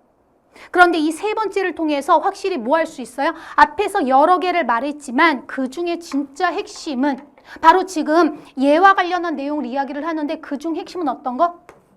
요 값을 이용한다는 거는 분명히 알 수 있지. 왜냐면 두 번째 단계에서 어떻게 해서 얘를 구한다라고 했거든요. 그러고 나서 세 번째 단계에서, 세 번째 과정에서 뭐라는 거야? 바로 소리 크기와 얘 차이가 큰 소리일수록 비트를 많이 할당해 어쩌고저쩌고라고 말하고 있잖아. 그러니까 바로 얘의 특징과 소리의 크기, 요 관계가 중요한 거구나라는 거 잡을 수 있고요. 자, 차폐 문턱값보다 작은 소리들은 들리지 않으므로 제거한다. 차폐 문턱값 자체가 뭔지 기억하지 못한다 하더라도 이걸 통해서 뭐 할 수 있어? 아, 그러니까 차폐 문턱값보다 작은 거는, 작은 소리는 들을 수 없는 거구나, 들리지 않는 거구나 라면서 다시 한번 바로 얘를 통해서 얘를 기준으로 이제 들을 수 있는지 없는지 알 수 있는 거구나라는 거를 반복적으로 다시 한번 확인할 수 있는 거고요. 자, 그 다음. 자, 그래서 이렇게 제거한데, 즉, 다시 말해, 지각부호와는 각 임계대역마다 다른 개수의 비트를 할당해 소리의 품질 저하를 최소화하면서 오디오 신호를 압축하는 기술이다. 자, 오문단에서 지금 어떻게 압축하는지를 이야기했는데 그걸 다시 한번 정리. 바로 각 임계대역마다 서로 다른 개수의 비트를 할당. 그런데 우리 중간에 바로 뭐야? 첫 번째, 두 번째, 세 번째 할 때 결국 얘하고 뭐하고 소리 크기 이 차이와 관련이 있다라는 거 생각을 해두면 좋고. 근데 그거 못했다 하더라도, 그러니까 여러분이 선생님 항상 말하잖아요. 플랜 A만 갖고 있으면 시험에서 망할 수 있어요. 항상 플랜 A대로만 되진 않거든요. 하지만 플랜 B를 갖고 있는 사람은 흔들리지 않아요. 그러니까 우리한테 플랜 B는 뭐야? 읽으면서 정말 얘보다 훨씬 복잡하고 어려운 내용이 나온다 하더라도 선생님 항상 말하잖아요. 답은 지문 안에 있어요. 여러분이 찾아야 되는 그 선지의 답은, 문제의 답은 여러분 머리에 있는 게 아니라 지문 안에 있단 말이야. 그리고 지문은 시험 끝날 때까지 우리 눈앞에 계속 있고요. 그러니까 중간에 읽는데 이게 무슨 말이야? 정말 아무것도 모르겠어라고 했다 하더라도 뭐라도 잡아야 되는 거야? 어쨌든 지금 요 문단에서 뭘 말하고 있는지라도 여러분이 잡기 시작해주면 되는 거예요. 그러니까 지금 요 마지막 문단을 통해서도 어쨌든 적어도 정말 뭔지 모르겠어, 막 우왕좌왕 이렇게 우당탕탕 됐어 그랬다 하더라도 그 안에서 뭐는 해야 돼? 어쨌든 지금 뭐를 말했구나. 앞에서 압축과 관련해 예를 말했는데 바로 이 압축에 대한 걸 구체적으로 이야기를 하고 있구나. 바로 5문단에서는 압축에 대한 거, 바로 얘에 대한 핵심 내용을 정리를 해주고 있구나. 이거라도 여러분이 잡아야 되는 거예요. 그러면 이렇게 잡았을 때 결국 여러분 머릿속에 전체적으로 뭐는 남아있을 수 있는 거야? 1문단에서는 초기 녹음기. 근데 지금 이 지문에서 말하는 거는 이 초기 녹음기하고는 분명히 완전 다른 성격이죠. 2문단으로 이렇게 전환이 됐고 하면서 얘를 본격적으로 이야기해 주는데 얘에 대한 기본 특징은 2문단에 나왔어. 근데 얘 자체가 중요한 게 아니라 이제 뭐 압축할 필요가 있습니다라고 하면서 얘가 제시됐지. 그런데 요 중간에 있었던 내용은 바로 뭐예요? 지각부호와 그 방법 자체가 아니라 바로 일종의 얘는 이런 특성을 이용해서 바로 얘가 압축을 합니다라고 했고 이런 배경 지식을 바탕으로 진짜 말하는 핵심 내용 압축에 대한 거는 요 부분에 있죠. 그러니까 여러분 이런 흐름은 잡아야 되지. 그러니까 어때요? 얘도 어쨌든 뭐 하나의 강이라고 한다면 강강, 양약강 이런 식으로 여러분이 파악을 하고 있어야 된다는 거 아시겠죠? 자, 그럼 문제 풀어볼게요. 14번 내용 간의 관계에 주목하여 윗글을 읽은 방법으로 적절하지 않은 거. 이번 시험이 진짜 친절했다고 선생님이 계속 강조하는 이유가 뭐냐면 이 선지가요 1문단에서 2문단에서 이런 거 빼버려도 사실 어렵지 않게 처음에 이거 말했어 그 다음 뭐 말했어 흐름이라도 정확히 파악했으면 어렵지 않게 판단할 수 있거든. 그런데 심지어 선지에서 너무나 친절하게 1문단에서 2문단에서 이렇게 잡아주고 있잖아요. 그러니까 여러분이 뭐 하면 돼? 확인하기가 훨씬 수월하죠. 자, 1번 1문단에서 초기 녹음기 얘기했죠. 2문단에서 최근 매체 음악 저장 방법을 설명한 점에 주목하고 여러분 2문단에서 최근 매체 음악 저장 방법은 달라요 라고 하면서 이야기했죠. 자, 그리고 그 차이점을 이해하며 읽었다. 차이점 드러난 거잖아. 다른 방법이잖아. 괜찮고요. 2번 2문단에서 오디오 파일을 저장하거나 전송할 때 난점을 언급한 점에 주목하고 2문단에서 이거를 말하고 나서 그런데 한계가 있어요 라고 했지. 그래서 압축이 필요해요 라고 했잖아요. 자, 그러면 2번 선지 앞부분 그리고 뒤에 이러한 난점으로 인한 오디오 신호 압축의 필요성 완전히 맞지? 자, 3번 2문단에서 소리의 크기를 3문단에서 청각 특성을 각각 압축의 변수라고 언급한 점에 주목하고 여러분 3문단에서 청각 특성 이런 것들 말한 거는 뭐예요? 이런 특징을 이용해서 이제 압축합니다라고 했거든요. 그러니까 선지 뒷부분은 맞아요. 이 3문단에 대한 건. 그런데 2문단에서 소리 크기 이야기를 했어. 근데 2문단에서는요. 지금 여기 선지에서 말하는 것처럼 압축의 변수가 나왔어? 아니에요. 2문단의 내용은 뭐였어? 압축이 필요해요라고 했지. 무엇에 따라서 소리의 크기에 따라 압축에 이게 달라질 수 있어요. 지금 이거를 말한 게 아니잖아요. 그러니까 3번 선지 2문단에서 소리 크기 얘는 적절하지 않다는 거 알 수 있고 왜? 바로 선지 뒤에서 지금 말하는 게 압축의 변수라고 언급한 거. 근데 압축의 변수는 이제 여기에서 이렇게 말한 특성들이고 2문단에서 그냥 압축이 필요해요 정도만 언급을 했잖아요. 그러니까 안 되고. 자, 그러면 4번 3문단에서 최소 가청 강도에 대해 설명한 점에 주목하고 여러분 3문단에서 최소 가청 강도 이야기했죠. 자, 이를 바탕으로 소리의 감지와 주파수 관련성을 이해하며 읽었다. 여러분 최소 가청 강도 그 부분에서 보면은 뭐라고요? 뭐 큰 소리 들을 수 있지만 소리의 크기도 말하고 그다음에 뒷부분에는 주파수별로 그 크기가 정해져 있다라고 또 이야기를 했잖아. 자, 그러니까 4번 선지도 맞는 거지. 5번 사문단에서 오디오 신호 압축에 관여하는 요소를 언급한 점에 주목하고, 자, 사문단에서 오디오 신호 압축에 관여하는 요소, 바로 오디오 압축과 관련한 요런 특징들 이야기를 했잖아요. 자, 그러니까 맞고, 이를 바탕으로 오문단에서 압축의 과정 이야기한 거 다 맞지? 그러니까 결국 여러분한테 친절하게 뭐예요? 야, 각 문단에서 요거 말한 거 맞아? 틀려? 라고 하고 있으니까 여러분도 하나하나 문단 필요하면 안구운동으로 확인해가면서 판단할 수 있는 거고. 자, 그래서 적절하지 않은 거 답은 3번이죠. 자, 그러면 15번 보면 윗글을 이해한 내용으로 가장 적절한 거 1번. 초기 녹음기는 오디오 신호를 저장한 파일과 마찬가지로 소리를 디지털 신호로 저장한다. 아니지. 안구운동하지 않더라도요. 적어도 여러분이 뭐 1문단에서 초기 녹음기. 근데 이 지문에서 말하는 현재 방식은 달라요라는 거는 분명히 여러분이 전환되는 거 잡으면서 2문단 읽었어야 되는 거고. 그러면 그렇게 제대로 차이를 파악을 했다면 1번 선지에서 오디오 신호를 저장한 파일과 마찬가지로, 그러니까 아날로그라고 하는 거를 기억하지 못하더라도요. 적어도 뭐 이거하고 얘는 달라요라는 거는 잡고 있어야 되는 거죠. 그렇게 본다면 1번 적절하지 않다고 바로 할 수 있고, 2번 축음기의 판에 새겨진 홈은 오디오 신호의 이진수와 달리 저장된 소리에 해당한다. 그냥 요 초기 녹음기 어떤 특징만을 말하는 게 아니라 그 안에서 조금 더 지엽적인 정보를 물어보고 있으니까 여러분 각각 안구운동으로 확인을 좀 해주면 되겠지. 그럼 여러분 1문단 보면 이 새겨진 홈 여기에 저장한다고 했지? 이것 자체가 소리에 해당하는 거 아니고. 자, 그러니까 2번 안 되고요. 자, 그러면 3번 파일로 저장된 압축 전에 그 다음에 이제 여기에 저장한다고 했는데 홈에 저장한다고 했는데 그럼 어쨌든 홈에 저장된 것 자체가 소리 아닌가요? 소리 저장한 거 아닌가? 이렇게 생각할 수도 있어요. 그럼 그렇다 하더라도 적어도 여러분이 이제 뭘로 잡아야 되냐면 새겨진 홈은 오디오 신호의 이진수와 달리 이건 아니죠. 어쨌든 그러니까 큰 틀로 봤을 때 뭔가 이렇게 홈에 저장하는 방식, 그러면 그런 방식이라는 측면에서는 바로 선지 뒤에서 말하는 오디오 신호의 이진수하고도 같은 맥락이에요. 바로 이거를 이용해서 이걸로 이제 이런 방식으로 저장합니다. 바로 홈에 이렇게 저장합니다. 그러니까 이진수나 요 소리 홈이나 결국 어떤 소리를 저장하는 어떤 방식이라는 측면으로 생각하면 바로 뭐예요? 뒤에서 말하는 소리에 해당하는지 안 하는지를 판단하기 전에 우선 그러면 어떤 소리를 이렇게 저장하는 방식 측면으로 지금 물어보는 거라면 둘은 달리로 연결되는 게 아니라 여기선 이런 방식, 소리 홈에 이렇게 저장하는 방식으로, 얘는 이진수로 이렇게. 그러면은 달리는 아니고 결국 둘의 성격은 같겠네? 이런 식으로 판단해도 되고. 아시겠어요? 그러니까 2번 선지는 방금 말한 것처럼, 그러니까 그냥 큰 툴로 했을 때 소리 홈에 저장한다? 그럼 어떤 소리를 저장하는 방식, 이런 측면, 뭐 그걸 이용한다, 이런 측면으로 본다면 이진수 부분도 마찬가지거든요. 그런 성격. 그러니까 그런 성격적인 측면에서 그냥 약간 큰 틀로 본다면 그렇게 보더라도 적어도 그러면 둘은 서로 다른 특징이라고 볼 수 없네 라고 판단을 할 수도 있고, 아니면 조금 더 구체적으로 찾아본다면 지문에서 이 판에 새겨진 이 홈에다가 홈을 만들어 소리를 저장한다고 했으니까 그곳에 소리가 저장되는 거지 이것 자체가 또 소리는 아니잖아. 그러니까 그렇게 명확하게 잡을 수도 있는 거고요. 자, 그러면 3번 파일로 저장된 압축 전의 오디오 신호는 소리 크기마다 할당된 비트 개수가 동일하다. 잡아 압축 전의 오디오 신호예요. 우리 지문에서 오디오 신호 먼저 일반적인 특징 말을 했고 뒷부분에는 압축과 관련한 특징 말했죠. 그러면 오디오 신호 특징 어디? 앞에서 여러분이 확인을 해주면 되는 거지. 그럼 여러분 이 문단 보면은 오디오 신호 뭐라고 나와요? 모든 소리 크기의 균일한 개수의 비트가 할당된다라고 했어.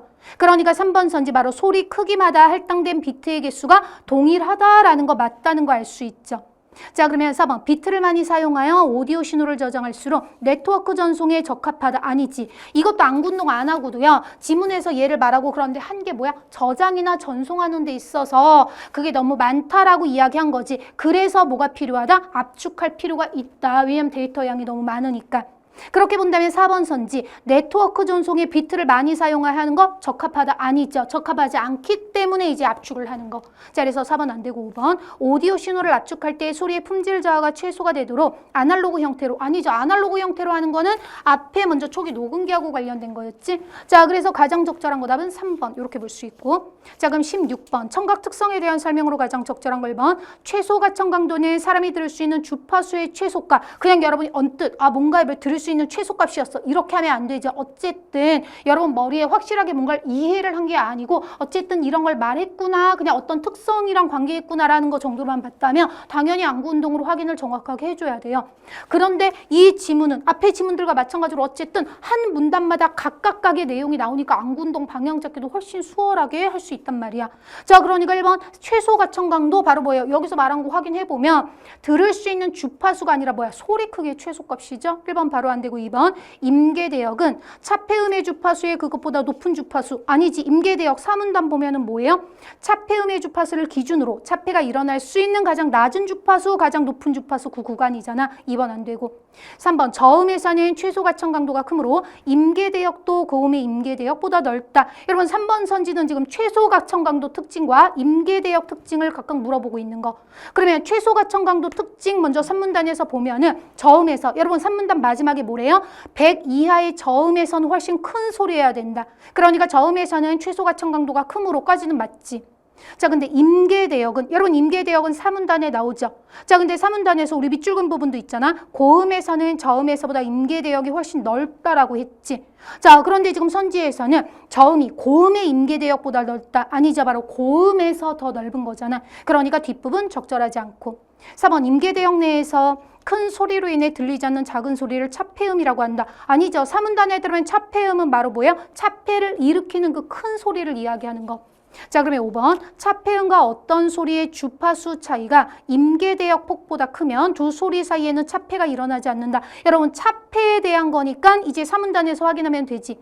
근데 차폐에 대해서 말하면서 뭐라고요? 두 소리의 주파수가 가까울수록 차폐가 쉽게 일어나고 차이가 나면 일어나지 않는다고 했거든. 그러면 여기서 5번 차폐음과 어떤 소리의 주파수 차이가 임계대역 폭보다 크면 어쨌든 어느 정도 좀 차이가 있다라고 할 수 있고, 그런데 특히 임계대역의 폭, 여러분 임계대역이라고 하는 게 뭐예요? 차폐가 일어날 수 있는 가장 낮은 주파수와 가장 높은 주파수 사이의 구간, 그러니까 한마디로 임계대역 그 구간에서는 차폐가 일어날 수 있다. 즉 소리가 들리지 않을 수 있다는 거지. 근데 소리가 들리지 않을 수 있는 그 구간보다 뭐가 차폐음과 어떤 소리의 주파수 차이가 더 커요. 그러면 그 구간을 넘어선다는 거잖아. 그러니까 들리지 않을 수 있는 그 구간을 넘어서는 거니까 들릴 수 있는 거죠. 자, 그래서 그 사이에서는 차폐가 일어나지 않는다. 괜찮은 거지. 자, 그래서 적절한 거 답은 5번 이렇게 볼 수 있고요. 자, 그럼 이제 마지막 17번 윗글을 바탕으로 보기를 이해한 내용 가장 적절한 거. 심의 본수업에서 항상 이야기하죠. 표나 그래프가 나오면, 그러니까 지문에서 아예 어떤 표나 그래프를 주면서 설명을 했으면 지문을 읽으면서 아예 그 표나 그래프 성격을 알 수가 있어요. 근데 그게 아니고 지문에서 그냥 줄글로만 시각자료 없이 보여줘 놓고 갑자기 보기에서 그래프나 표를 주는 경우, 그러면 그런 경우에는 뭐가 중요하다? 무엇에 대한 그래프인지 무엇에 대한 표인지.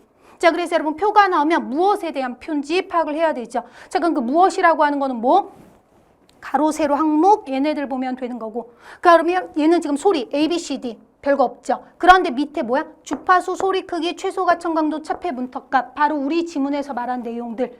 그러니까 얘네들이 바로 이 표의 무엇에 해당하는 거고. 그러니까 선지에서 물어보는 것에 따라 바로 여기의 내용과 그다음에 이 내용들에 대한 지문의 내용 여러분이 연결해서 판단하면 되는 거. 자, 그러면 1번 볼게요. A가 포함된 임계대역에서는 차폐가 일어나지 않았으므로 A를 들을 수 있겠군. 여러분 그런데 A가 포함된 임계대역, 근데 차폐가 일어나지 않았으므로 사실은 지문에서 서술한 그 내용만으로는요. 차폐가 일어났는지 아닌지는 모두 우리가 알아야 돼요. 우선 임계대역 자체도 차폐음을 가지고 이렇게 하는 거였잖아요. 근데 지금 우리가 여기에선 차폐음이 뭐 어떤 건지 이런 걸 제시하지 않았거든요. 그러니까 우선 임계대역에서 차폐가 일어나지 않았는지 이거는 모르겠어. 그런데 뒤에서 지금 뭐예요? A를 들을 수 있겠군 이렇게 말하고 있거든. 그럼 어쨌든 얘에 대한 내용이 이 보기에 나오는 이런 특징 중에 하나랑 연결될 거 아니에요. 이런 특징들이랑 관계가 있는 거겠죠. 그러면 들을 수 있겠군. 바로 최소 가청 강도도 들을 수 있는 최소 그 값이었고 차폐 문턱 값도. 근데 얘보다는 사실은 여러분 지문의 뒷부분까지 봤을 때 특히 마지막 문단에서 직접적으로 뭐라고 했어요? 차폐 문턱 값보다 작은 소리는 들리지 않으므로 걔는 그냥 지워버린다. 이렇게 말을 했거든. 그러니까 그 부분을 만약에 잡는다면 뭐 하면 돼요? 들을 수 있는지 없는지는 바로 뭐 소리 크기하고 얘의 값을 가지고 생각을 하면 되는 거. 그러면 얘하고 얘의 값을 가지고 했을 때 소리 크기가 얘보다 어때야 되는 거예요? 얘는 들을 수 있는 최소값이니까 적어도 얘보다는 소리의 크기가 커야 되는 거지. 자, 근데 A 같은 경우에는 얘 30인데요. 38이야. 그럼 38보다 커야지 그 소리 들을 수 있는데 얘는 그거보다 작지. 그러니까 1번 선지 뭐예요? A는 들을 수 있겠군? 아니지. 들을 수 없다에 해당하는 거고. 아시겠죠? 자, 그러면 2번은 D가 포함된 임계대역에서는 차폐가 일어났으므로 D를 들을 수 없겠군.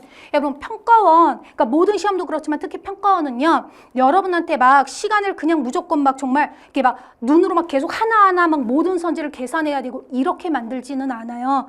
분명히 어떤 하나 이렇게 뚫으면 그 내용을 가지고 나머지 선지도 몇 개 정도는 같이 판단할 수 있게, 그러니까 그런 식으로 시간이 조금 이렇게 시간을 벌 수 있게 구성이 된단 말이야. 지금 얘도 딱 거지. 너무 친절하게 2번 선지도 결국 뭐예요? 들을 수 있는지 없는지를 판단하는 부분이잖아. 그러니까 1번 선지 본 것과 똑같은 방식으로 여러분이 바로 판단할 수 있는 거. 그러면 여러분 2번 선지 지금 D에 대한 거죠? D. 자, 그럼 D 보면 소리의 크기 55. 근데 얘는 차폐 문턱값이 6이야. 6보단 커야 되지. 근데 훨씬 크니까 얘는 소리 들을 수 있는 거죠. 근데 2번 선지에서 지금 들을 수 없겠군이라고 하니까 적절하지 않은 거고. 자, 그러면 3번. A와 B는 소리 크기가 같으므로 압축할 때 두 소리 크기의 같은 개수의 비트가 할당되겠군. 자, 3번 선지는 지금 뭐야? 소리의 크기가 같으므로라고 했는데 어쨌든 지금 뭐 압축할 때 이제 비트가 할당되는 그 특징과 관련해 지금 이야기를 하고 있는 거. 그럼 바로 뭐예요? 압축할 때 어떤 식으로 비트가 할당되는지 이 내용을 가지고 확인 한번 해주면 되는 거죠. 그러면 압축에 대한 정보는 어디에 있었어? 지문의 가장 마지막 부분에 있었잖아요. 그럼 여러분 지문의 마지막 부분 확인을 해보면 자, 오문단 중간 정도에 소리 크기와 차폐 문턱값의 차이가 큰 소리일수록 해당 소리 크기에 비트를 많이 할당해서 소리의 손실을 낮춘다라고 이야기를 했거든요. 그러니까 3번 선지는 뭐를 가지고 보면 되는 거예요? 바로 이 차이가 클수록 많이 할당된다는 거. 그럼 여러분 A하고 B가 소리 크기가 같다고 해서 되는 건 아니지. 바로 뭐까지? 얘하고 얘 차이를 봐야 되는 거죠. 자, 그럼 여기서 지금 A하고 B를 비교하는데 A는 어때? 30이고 38. 그러면 A의 경우에는 8의 차이죠. 자, 근데 B의 경우에는 얘 30이고 얘는 20이에요. 자, 그럼 얼마 차이가 나는 거야? 10의 차이가 나고 있지. 그러니까 여러분 선지에서 말하는 것처럼 소리 크기가 같으므로 압축할 때 같은 비트 할당되겠군? 아니죠. 그러니까 지금 요 선지를 판단할 때는 선생님 그런데 얘는 소리 크기가 얘보다 작아. 그러니까 정확하게 보면 사실은 어떤 거예요? 차폐 문턱값보다 얘는 지금 소리 크기가 작기 때문에 아예 그냥 지워지는 애에 해당하는 거예요.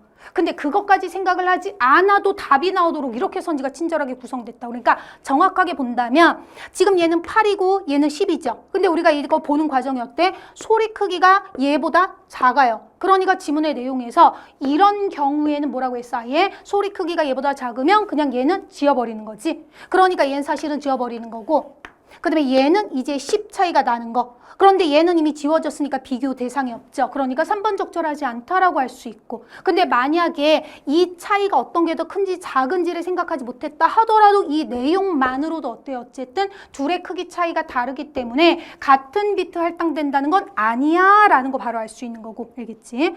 자, 그 다음에 4번 보면 A와 C의 차폐 문턱값이 같으므로 A가 포함된 임계대역의 폭과 C가 포함된 임계대역의 폭은 같으므로. 자, 선지에선 차폐 문턱값이 같으므로라고 했지만 우리는 우선 뭐 해야 돼요? 임계대역의 폭에 대해서 물어보고 있으니까 임계대역에 대한 내용 한번 확인을 해야겠지. 여러분 임계대역 4문단 보면은 자, 폭 뭐하고 관계있대요? 주파수하고 관계있다고 하고 있지. 자, 이 대역의 폭은 차폐음의 주파수에 따라 다르다고 했거든. 그러면 A하고 C. 자, 주파수 A는 150, C는 1500이에요. 주파수가 다르니까 당연히 임계대역의 폭도 다르겠지. 그러니까 같다고 하는 건 적절하지 않은 거고. 5번 압축할 때는 C의 소리 크기보다 D의 소리 크기에 더 많은 비트가 할당되겠군. 여러분 5번 선지도 같은 식으로 지금 사고할 수 있는 거지. 바로 이 할당되는 요 부분에 대한 거잖아요. 압축할 때. 자, 그러면 C의 소리 크기보다 D의 소리 크기에 더. 자, C 보면은 얘는 63이고 38이죠. 자, 그러면은 C는 얼마의 차이가 있는 거야? 25 차이가 있고. 자, 근데 D는 얘는 55고 얘는 6이에요. 그럼 얘는 얼마 차이가 있는 거야? 49 차이가 있지. 자, 그래서 소리 크기 클수록 할당 많이 된다고 했잖아. 그러니까 D의 소리 크기에 더 많은 비트가 할당되겠군. 맞는 내용. 자, 그래서 적절한 거답은 5번. 이렇게 볼 수 있는 거죠. 자, 그래서 요 문제가 그나마 제일 생각을 좀 해야 되는 부분이었어. 그런데 이것도 막 깊이 있게 뭐 여러 가지 복합적으로 생각해야 되는 게 아니었죠. 결국 선지에서 이거 물어봤어. 그럼 어쨌든 지금 주어진 보기의 표가 이거기 때문에 여기에 있는 값 중에서 얘하고 관계 있는 게 뭔지 여러분이 이렇게 연결을 해서 잡아주면 되는 거였고, 알겠죠? 그래서 얘도 그런 식으로 2번 선지도 같이 똑같은 방식으로 하는 거였고, 그다음에 3번 선지 같은 경우에는 그러니까 이렇게 될 수는 있어. 지금 처음에도 말했던 것처럼요. 조금 더 이 정도, 요 수준의 지문임에도 불구하고 조금 더 난도를 높일 수는 있었어요. 문제나 선지를 통해서. 그 포인트 중에 하나가 또 얘에 해당한다고 할 수 있어요. 왜냐 아까 본 것처럼 그냥 정말 단순하게 보면은 얘는 차이가 8이고 얘는 10? 그러니까 사실은 그냥 요거 고려하지 않아도 소리 크기가 이 문턱값보다는 커야 된다. 그렇지 않으면 그냥 빠진다. 라고 하는 거 생각하지 못하고 그 차이만 생각을 해도 오류가 없거든. 근데 이제 만약에 그 차이만 봤을 때 오류가 생길 수 있게 이렇게 낼 수도 있어요. 그렇다 하더라도 선생님이 항상 말한 것처럼 3번 선지가 뭔가 적절해 라고 했다 하더라도 나머지 선지까지 여러분이 확인하면서 그 검토를 통해서 그럼 이제 어떻게 했어요? 뭔가 여기에서 이제 여기 이것도 뭔가 적절해 라고 했다면 얘 적절한데? 근데 5번 선지도 이제 봤을 때 적절한데? 그럼 이제 여러분이 뭐 할 수 있는 거예요? 그러면 둘 다 적절하니까 뭔가 내가 놓친 게 있겠구나라고 하면서 조금 더 정교하게 요 내용과 관련된 특징을 확인을 해보면 그 확인하는 과정에서 무조건 차이뿐만 아니라 만약에 소리 크기가 얘보다 작은 경우에는 그냥 아예 안 되는 거구나 라는 거를 잡아서 그러면 3번은 안 되고 5번이 맞는 거구나. 이렇게 여러분의 사고 교정도 할 수 있어야 되는 거고, 그런데 심지어 이번 시험은 그런 요소도 없었어. 약간 뭔가 사고가 잠깐 핀트가 어긋난다 하더라도 어떤 부분까지는 고려하지 못했다 하더라도 그럼에도 그것 때문에 흔들리지 않고 답이 명확하게 하나만 나올 수 있게. 그러니까 굉장히 친절했던 시험이거든요. 그러니까 그만큼 여러분이 요 시험을 다시 한번 지금 해설을 듣고 그리고 다시 한번 여러분이 읽고 풀면서 해야 되는 건 단순히 요 자체를 그냥 뭐 몇 점이다. 그다음에 이거는 왜 답이야 아니야 이것뿐만 아니라 어떤 식으로 여러분이 생각을 하고 어떤 식으로 지문의 내용을 생각을 하고 파악을 하고 판단을 해야 되는지 이런 전반적인 모든 과정을 다시 한번 점검하고 그 부분에 따라서 다시 한번 읽고 푸는 연습을 하는 게 좋을 거예요. 수고했어요.